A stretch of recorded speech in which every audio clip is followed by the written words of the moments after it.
अंधेरी रात में शमशान की राख हवा में तैर रही थी और अर्श को पता था कि अब लौटना नामुमकिन है। एक परित्यक्त चिता के पास उसने पुराने तांत्रिक द्वारा बताए गए यंत्र को जमीन पर बिछाया। हर दिशा से सन्नाटा उसे निगल रहा था। सिर्फ उसकी धड्डाकन और दूर कुत्तों के भौंकने की आवाज थी।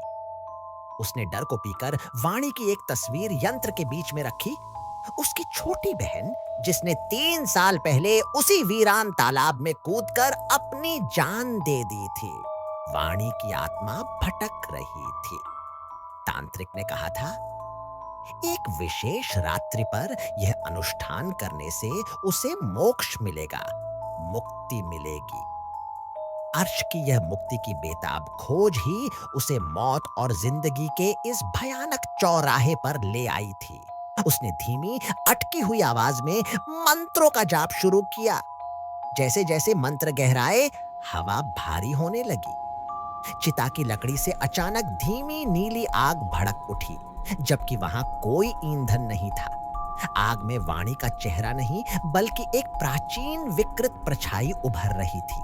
अर्श ने डर के मारे आंखें बंद कर लीं, मगर मंत्र जारी रखे। अचानक जमीन थरथराई।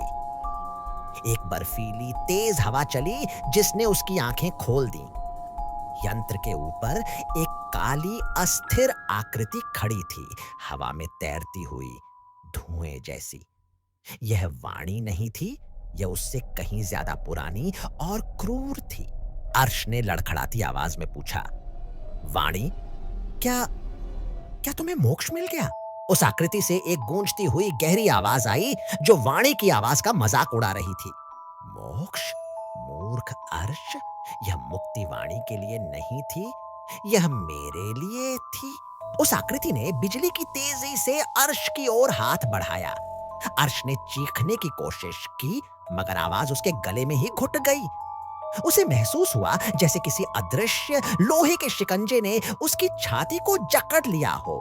यह कोई भूली हुई आत्मा नहीं, बल्कि एक लालची सदियों पुराना तंत्र बंधन था, जिसे अर्श ने मोक्ष के नाम पर बुला लिया था।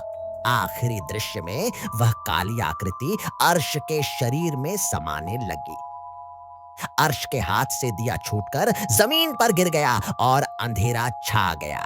सिर्फ एक भयानक संतुष्ट फुसफुसाहट उस शमशान में गूंजी। अब हम दोनों मुक्त हैं।